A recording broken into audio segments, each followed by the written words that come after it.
Hey everyone, I'm Greg with Mystery Builds. Today I'm excited to showcase this handmade wooden American flag that I crafted with precision and pride. This piece isn't just a project, it's a celebration of craftsmanship and patriotism. Stick around to see the intricate details, the process that brought it to life, and a few tips if you're inspired to create your own. Let's dive in.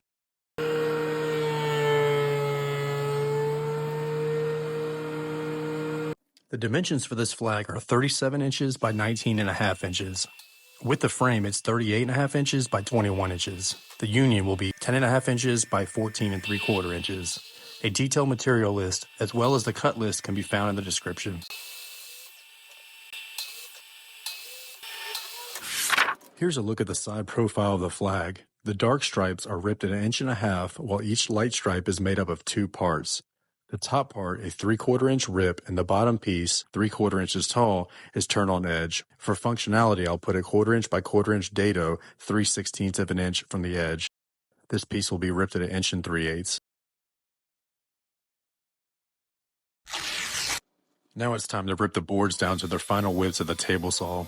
These are the dark stripes getting ripped down to 1.5 inches. I'll need 3 of them at 37 inches and 4 at 22 1/4 inches. I'll move the fence to 1 3/8 inches to create the bottom piece of the light stripes.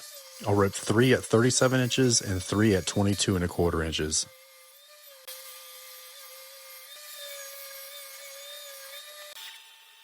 Finally, for the top piece of the light stripes, I'll move the fence to 3/4 of an inch and rip 3 pieces at 37 inches and 3 at 22 1/4 inches. At the router table, I'm using a 1/4 inch bit for a 1/4 inch wide by 1/4 inch deep dado, positioned 3/16 of an inch from the edge.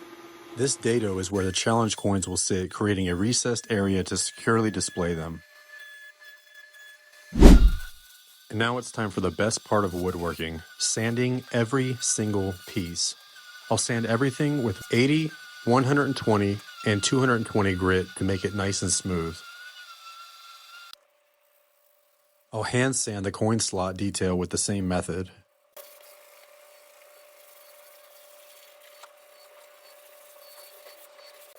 I wiped the pieces down with a damp cloth to pop the grain, and once dried, I hit it all with 220 grit again. Now that the pieces are sanded, it's time to give it that bold, rustic look that makes the grain pop and adds character. For this step, we'll be using a propane torch to burn the wood. You can go lighter or darker depending on the look you want. This technique really highlights the natural beauty of the wood, giving the flag a rugged, handcrafted feel.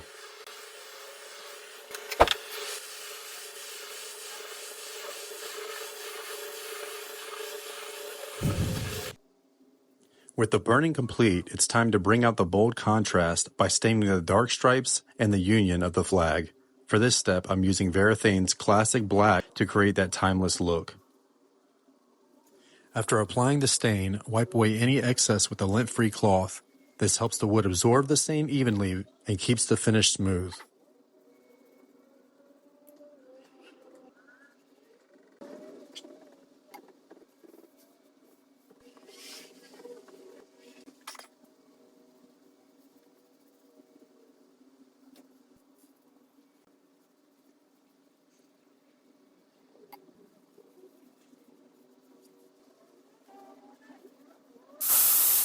Next, we're gluing the stripes together, starting with the long stripes below the union. Apply a thin, even line of wood glue along each stripe and clamp to hold everything securely in place.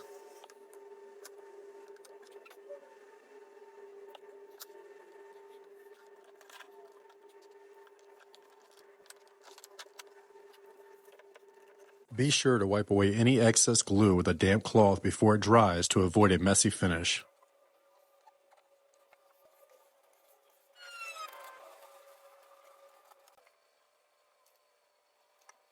I'm gluing the short stripes separately. This will allow me to square up the edges where the union meets the stripes later.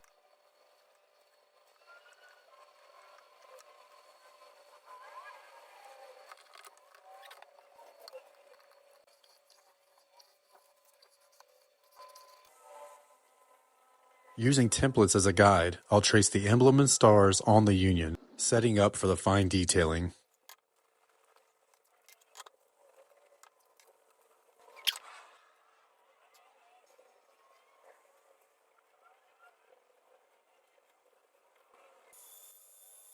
Now it's time to carve out the emblem stars, the step that really brings the union to life with texture and depth. I'll be using a Dremel tool with a fine carving bit for this process. Start by carving the stars. Use a steady hand and light pressure, following the lines you traced earlier. Let the Dremel do the work, don't rush, and focus on smooth, even cuts. A slow pace ensures clean, sharp edges.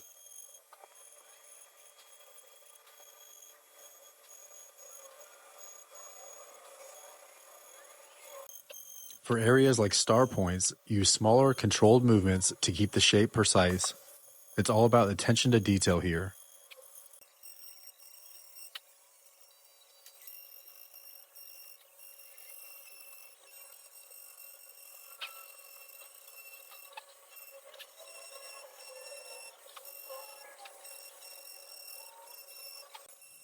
Once the stars are done, move on to the emblem. Emblems often have more intricate details, so switch to a finer bit if needed for those tight corners and smaller lines.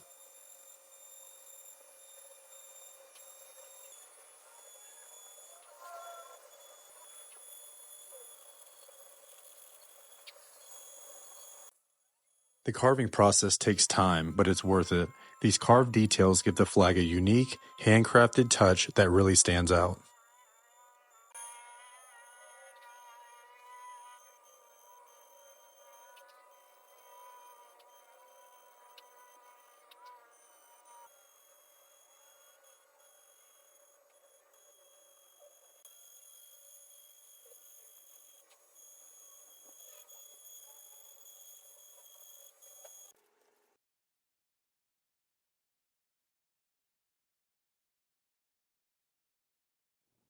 It's time to bring the flag together. You want to make sure the left side of your short stripes is square to ensure a tight fit with the union.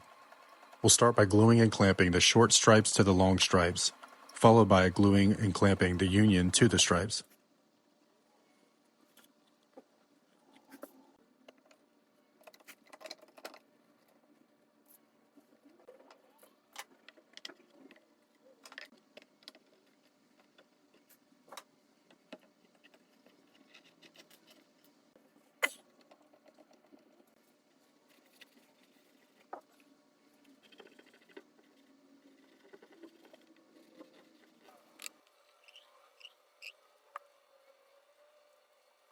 Next up, I'm adding the support pieces to the back of the flag.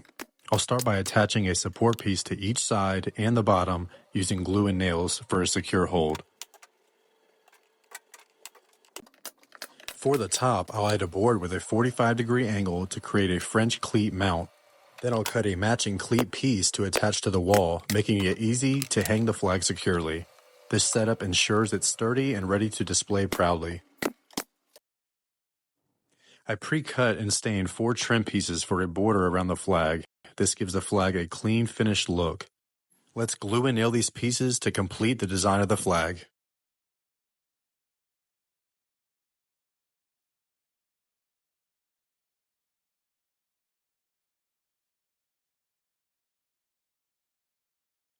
For the final step, I applied 3 coats of satin lacquer to protect and enhance the finish of the flag. I waited about 30 minutes for the previous layer to dry before applying more.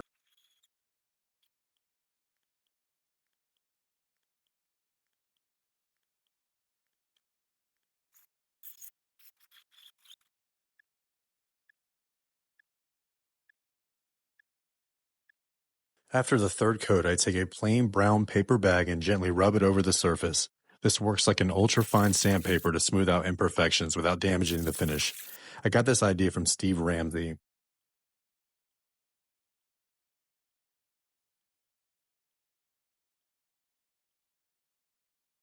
After removing raised spots, I'll spray the fourth and final coat for a smooth, glossy look. This step not only seals the project, but gives it its professional, polished finish. And here it is, a wooden American flag, complete with custom coin slots, ready to display your most meaningful challenge coins. If you enjoyed this video and found it helpful, don't forget to hit the like button. It really helps the channel grow. And if you want to see more projects like this, make sure you subscribe and turn on notifications so you never miss a new upload. Thanks for watching.